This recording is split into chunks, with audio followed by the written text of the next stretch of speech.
En un comentario me preguntaron algo así como, porque no me acuerdo bien, ¿cuánta artillería se necesita para destruir una posición?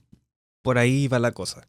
Por suerte está esta fuente de Soviet Army Operations and Tactics, y los soviéticos eran muy robóticos, muy estructurados con este tema.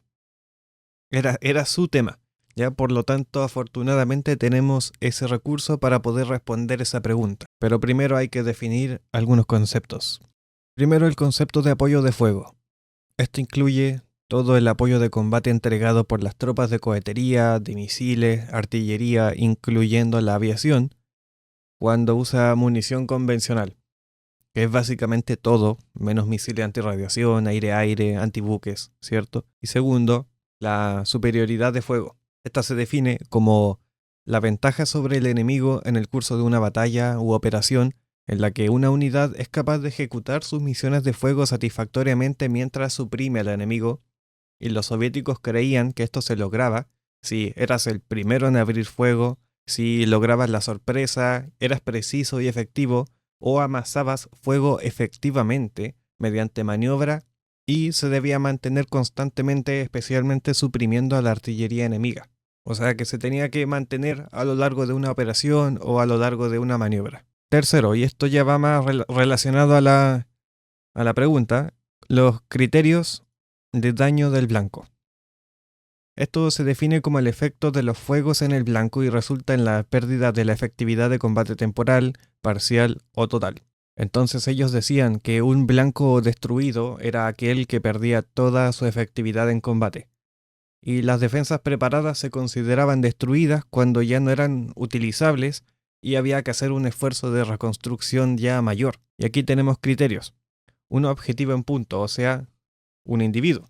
Se considera destruido cuando hay un 90% de probabilidad de que haya sufrido un daño severo luego del ataque. O sea, imaginen un búnker prácticamente derrumbado, un tanque dado de baja de combate porque no se mueve ni dispara, probablemente está quemándose. Un objetivo en área se considera destruido cuando hay un 90% de probabilidad de que no menos del 50% del área haya sufrido daño severo. Entonces, si tenemos un área de 100 metros cuadrados, 50 metros deben haber recibido un daño severo como para considerarlo destruido. Si ustedes, por ejemplo, esparcieran una escuadra de fusileros en estos 100 metros, la mitad muere.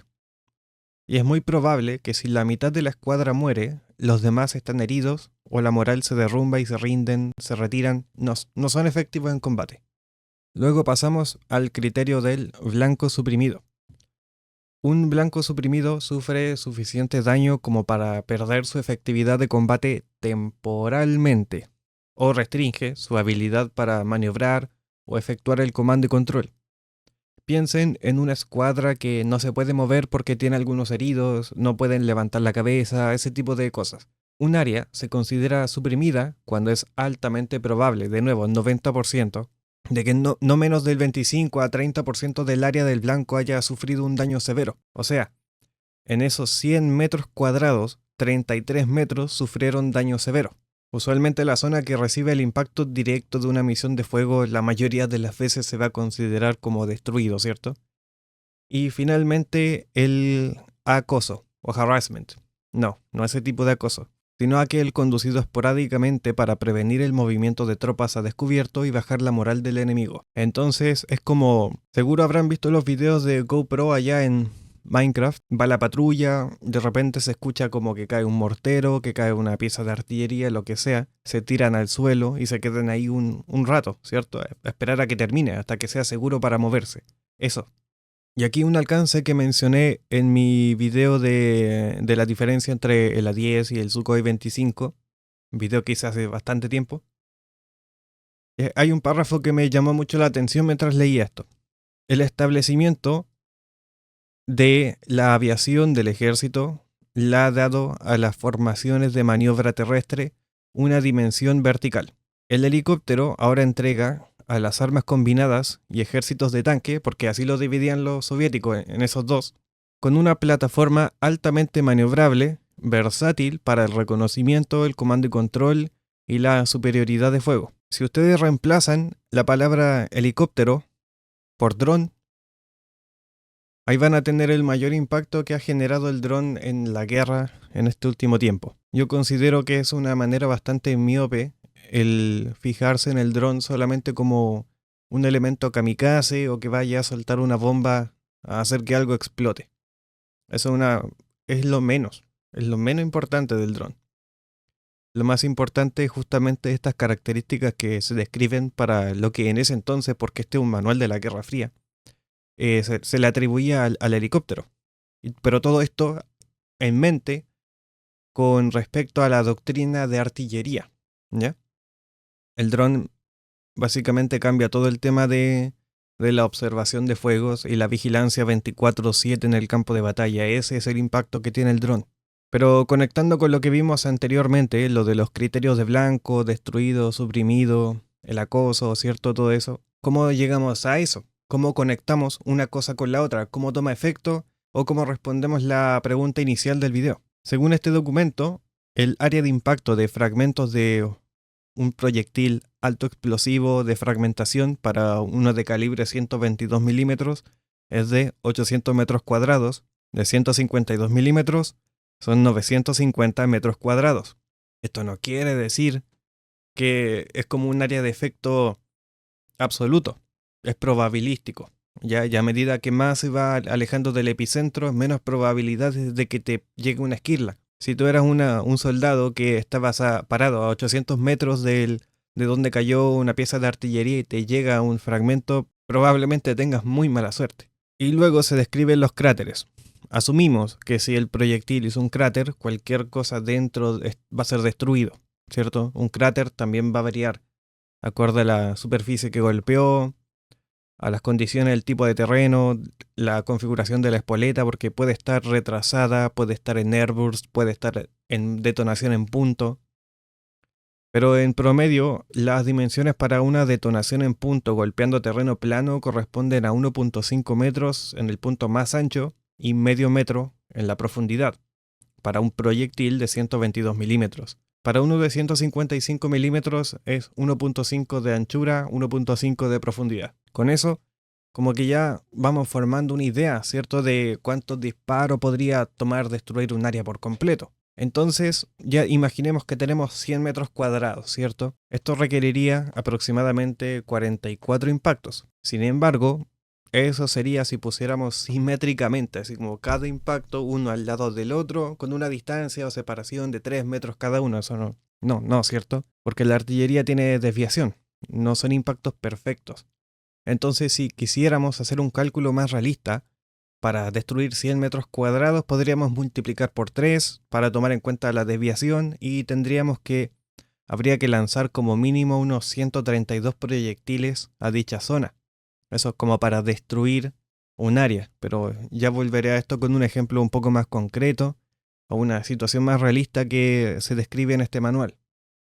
Bueno, en este manual se describen un montón de cosas tácticas, pero quiero mantener el enfoque a la pregunta. Acá tenemos un plan de fuego ilustrativo de un batallón de howitzer de 122 milímetros. Está el fuego de asalto a posiciones de artillería enemiga, morteros, puestos de mando, radar y puntos fuertes de la compañía en el primer escalón de defensa, un fuego de asalto de 13 minutos y después a posiciones fuertes más profundas, ¿cierto?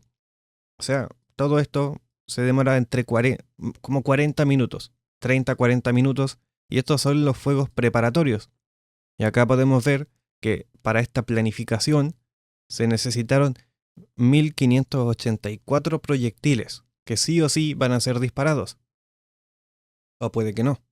Ya voy a ir a eso. Y después, posterior a los fuegos preparatorios, hay más fuegos sucesivos, de concentración, o lo que se le dice el on-call, o sea, cuando la unidad de maniobra que está en contacto lo pide fuegos. Y para eso se planifica o se reservan 1152 municiones o proyectiles que se van a utilizar. Es como un presupuesto. Es por lo tanto una planificación deliberada, precisa, y para este caso se presupuestan hasta 2700 tiros en una hora.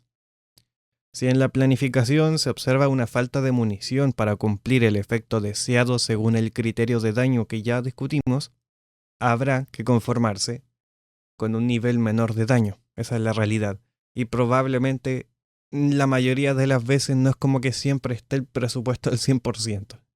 Finalmente, para completar la respuesta a la pregunta inicial, tenemos las normas en las tablas generales de consumo de munición, para la cual se detalla el tipo de blanco, el tipo y calibre de arma, la distancia, si es que está observado y más. Porque los soviéticos eran como cerebritos para esta cuestión, eran nerds, eran TOC.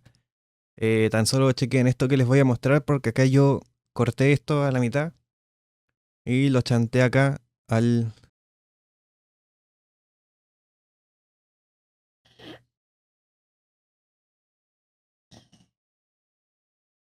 Entonces, ejemplo 8,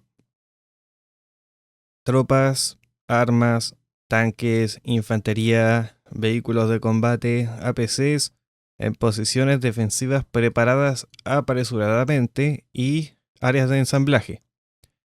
Efecto requerido: la supresión de un área de 1 hectárea.